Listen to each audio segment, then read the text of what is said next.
Enflame thyself with prayer, Part 2. I shall begin Part 2 by reading the final paragraph of Part 1, which states that on the other hand, to know that we may commune unhindered with the essence of the created universe, to know that essence as God, who is ever attentive and sympathetic to our concerns, to know that we will always be heard in absolute confidentiality, to know that there is nothing that stands between us and that supreme Godhead other than our own inhibitions, is to know that we are anchored securely and meaningfully in the cosmos. In this knowledge, we can live our lives in a context that has purpose and meaning both within and beyond the constraints of the mundane world, and furthermore, live in harmony with every other creature that inhabits creation. But such communication requires of us that we not only speak well, but that we also listen well, and that we listen attentively with an inward ear.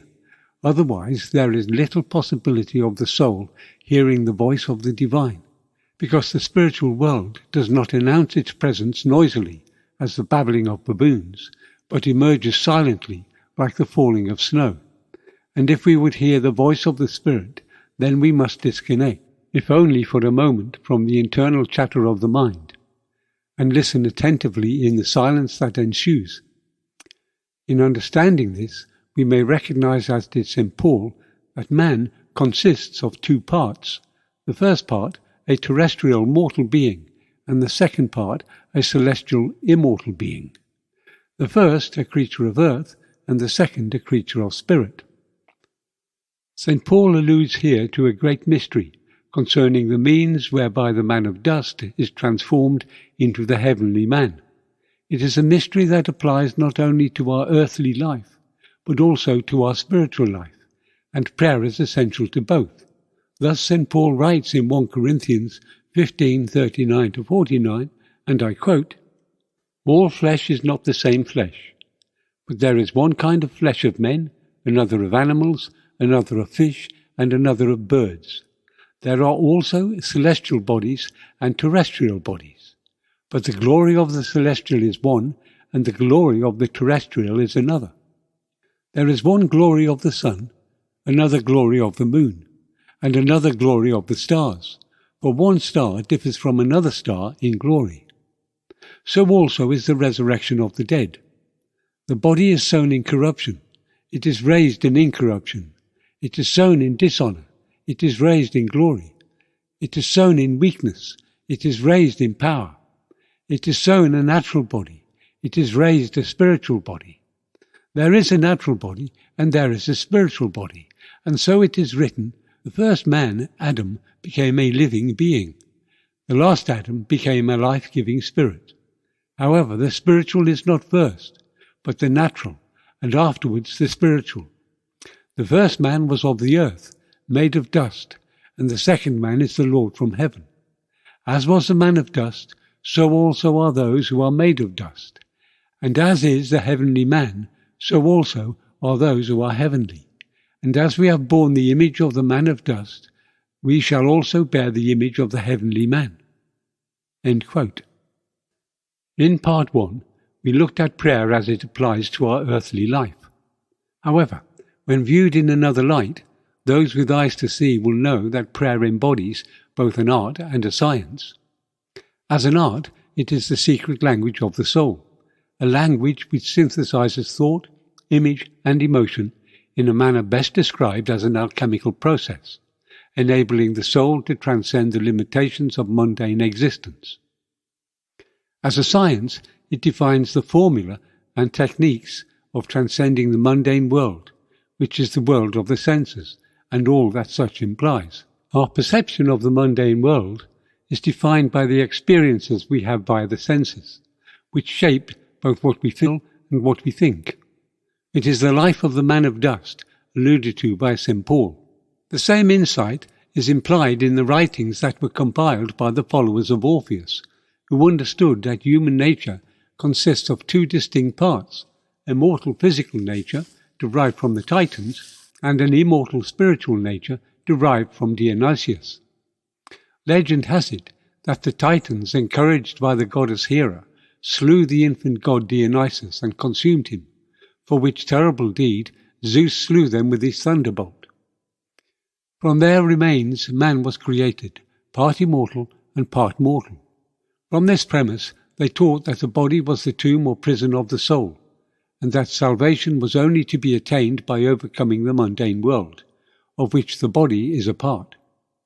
Consequently, the soul could only free itself by sublimating the passionate titanic nature and regenerating the divine Dionysian nature that lies within, and prayer was an essential part of that process. This is expressed clearly in the following Orphic hymns and prayers, which are obviously concerned with the life of the soul beyond the mundane world and the influence of the physical body. St. Paul's Man of Dust. The following is from Jane Harrison's Prolegomena, printed in 1963, on page 479. I quote, "Lord of Europa's Tyrian line, Zeus born, who holdest at thy feet the 100 citadels of Crete, I seek to thee from that dim shrine, roofed by the quick and carven beam, by Chalyb's steel and wild bull's blood, in flawless joints of cypress wood made steadfast. There is one pure stream my days have run, I, thy servant, initiate of thy day in Jove, where midnight Zagreus roves, I rove. I have endured his thunder cry, fulfilled his red and bleeding feasts, held the great mother's mountain flame. I am set free, and named by name a Bacchus of the mailed priests. Robed in pure white, I have borne me clean from man's vile birth, and coffined clay, and exiled from my lips away touch of all meat where life hath been." End quote. The following is also taken from Harrison's Prolegomena, page 573, and I quote, "Thou shalt find on the left of the house of Hades a wellspring, and by the side thereof standing a white cypress. To this wellspring approach not near, but thou shalt find another by the lake of memory, cold water flowing forth, and there are guardians before it. Say, I am a child of earth and of starry heaven, but my race is of heaven alone. This ye know yourselves, but lo, I am parched with thirst, and I perish. Give me quickly the cold water flowing forth from the lake of memory. And of themselves they will give thee to drink from the holy wellspring, and thereafter among the other heroes thou shalt have lordship." End quote. A comparable understanding is to be found in ancient Egypt. Indeed, the pharaoh was known as the Lord of the Two Lands, of Lower and Upper Egypt, a title that has also been described as a metaphor concerning the terrestrial and the celestial world. Indeed, the larger part of the religious life of pharaonic Egypt was concerned with the relationship between them, and it is a matter of fact that no other civilization has demonstrated so much interest in the comings and goings of the soul between them. In ancient Egypt, it was understood that when a body died, a spiritual body could be raised up from it, through the power of prayer. This art was known only to the sacerdotal orders, whose rites and the teachings concerning this process were maintained in the strictest secrecy. Few people were privy to their mysteries, although it is on record that several non-Egyptians were given access to them, both Moses and Orpheus coming to mind. The following is a prayer used in the making of a sahu, or spiritual body. It was believed that if the prescribed prayers were said, and the appropriate ceremonies were properly performed over the dead body by duly appointed priests, it acquired the power of developing from out of itself an immaterial body called a sahu, which was able to ascend to heaven and dwell with the gods therein. Wallace Budge translates a papyrus concerning the making of a sahu, and I quote, "Homage to thee, O thou who dwellest in the holy mountain of Amentet. Osiris, the royal scribe, Nekhtu Amen victorious, knoweth thee, and he knoweth thy name. Deliver thou him from the worms which are in Restau, which live upon the bodies of men and women, and which feed upon their blood. For Osiris, the favoured one of the god of his city, the royal scribe Nekhtu Amen victorious, knoweth you, and he knoweth your names. Let this be the first bidding of Osiris Nebuchadnezzar, who keepeth hidden his body. May he give air and escape from the terrible one, who dwelleth in the bight of the stream of Amentet. May he decree the action of he that is rising up. Let him pass on to him whose throne is within the darkness, who giveth glory in Restah. O Lord of light, come thou and swallow up the worms which are in Amentet. The great God, who dwelleth in Tatu, and who is unseen, heareth his prayers. But those who are in affliction fear him, as he cometh forth with the sentence of the divine block. I, Osiris, the royal scribe, Nekutu Amen, have come bearing the decree of Nebuchadnezzar, and Horus hath taken possession of his throne for him. His father, the lord of those who are in the boat of Father Horus, have ascribed praise to him. He cometh with tidings, and may he see Anu, their chief, standeth upon the earth before him, and the scribes magnify him at the door of their assemblies, and they bind his swathings in Anu. He hath led captive heaven, and he hath seized the earth in his grasp. Neither the heavens nor the earth can be taken away from him. For behold, he is Ra, the firstborn of the gods. End quote. From Wallace Budge's Book of the Dead, page 47. Similarly, in ancient Greece, the Eleusinian mysteries, ancient before Pythagoras was born, were concerned with the philosophical death and subsequent regeneration of the soul as a spiritual or divine being. The sacred rites of Eleusis were so honoured and respected throughout the ancient world that no one ever broke the code of silence imposed upon those initiated into their mystery, although fortunately they were alluded to in a veiled way by several writers, including Aristophanes, Plato, and Plotinus. The following hymn concerning these mysteries is attributed to Orpheus, the acclaimed reformer of the Eleusinian mysteries, and is given in a translation of Thomas Taylor. And I quote, I shall utter to whom it is lawful, but let the door be closed nevertheless against all the profane. But do thou hear, O Musaeus, for I will declare what is true. He is the one, self-proceeding, and from him all things proceed, and in them he himself exerts his activity. No mortal beholds him, but he beholds all. There is one royal body, in which all things are enwombed. Fire and water, earth, ether, night and day, and counsel, the first producer and delightful love, for all these are contained in the great body of Zeus. Zeus, the mighty thunderer, is first. Zeus is the last. Zeus is the head. Zeus is the middle of all things. From Zeus all things are produced. He is male, he is female. Zeus is the depth of the earth, the height of the starry heavens. He is the breadth of all things, the force of untamed fire, the bottom of the sea, sun, moon, and stars, origin of all, king of all, one power, one God, one great ruler. End quote. From Thomas Taylor's The Eleusinian and Bacchic Mysteries. This hymn speaks plainly now of what was once a great mystery, revealed only in metaphor and allegorical tales. Perhaps this was for the best. Perhaps at first it was the only way the integrity of the liturgy and the religious calendar could be sustained in a world where literacy was generally irrelevant. After all, the world had survived for millennia without the need for a literate society, relying instead on historians, priests, and poets who maintained reasonably accurate records in the form of stories and poetry. However, times change, and with the introduction of an effective alphabet during the 6th or 7th centuries BC onwards, more and more people learned the art of reading and writing. The following instructions from the Enneads of Plotinus describes a means by which initiates could elevate their consciousness to experience something of the divine. In this instruction, Plotinus alludes to a spiritual teaching that was probably central to the mystery schools, not only of Eleusis, but of all the schools of that era. And I quote, on the vision of God. Let us then make a mental picture of our universe.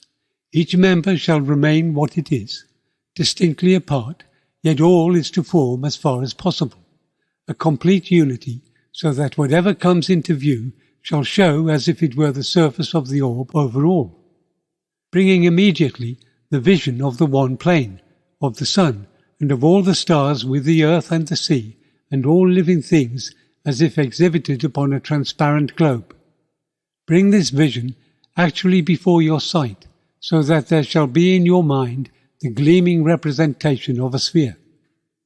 Keep this sphere before you, and from it imagine another, a sphere stripped of all magnitude and of spatial differences. Cast out your inborn sense of matter, taking care not merely to attenuate it. Call on God, maker of the sphere, whose image you now hold, and pray to him to enter. And may he come bringing his own universe with all the gods that dwelleth in it. He who is the one God, and all the gods, where each is all, blending into a unity, distinct in powers, but all one God in virtue of that one divine power of many facets. More truly, this is the one God who is all the gods. End quote. From Plotinus, the Six Enneads, by Stephen McKenna, page 245. Plotinus was born in Lycopolis in Egypt at the beginning of the 3rd century AD. For more than 10 years he studied philosophy at Alexandria under the guidance of his master Ammonius Saccas, eventually moving to Rome, where he remained for the rest of his life. He published nothing, and as far as we know, wrote only the various essays and lecture notes that constitute the substance of the Enneads. After his death, his notes were edited and published by his student Porphyry. The essence of his teaching proposes 3 principal modes of being, to which he applied the term hypostasis. The first he defined as the One, which is the prime source and principle of all being, the very ground of existence. The second is the divine nous, or mind, in which exists the archetypal ideas and prototypes of all creation. The third, proceeding from the divine nous, is the world soul, below which lies the realm of nature, which constitutes the outer life of the world soul. And last of all, there is undifferentiated matter, the last consequence of the outpouring of the One. It forms the lowest stage of the universe and is thus understood to be the antithesis of the One. Plotinus taught that the world soul consists of 2 parts. First, a higher celestial part, through which it contemplates the divine nous, and second, a lower terrestrial part, through which it generates the material cosmos according to the archetypal model contained within the divine nous. Human souls proceed from the world soul, and like the world soul, may also be subdivided into 2 or more parts. For a human being, he taught, is a microcosm, wherein the principles of the hypostases are reflected as spirit, soul, and body. Below the sphere of the soul lies a material world, in which the soul's conjunction with matter and a material body takes place, and which Plotinus taught was a fall or descent from a higher state of being. It is from this fall or descent that the soul seeks redemption, and to which Plotinus devotes much of his attention.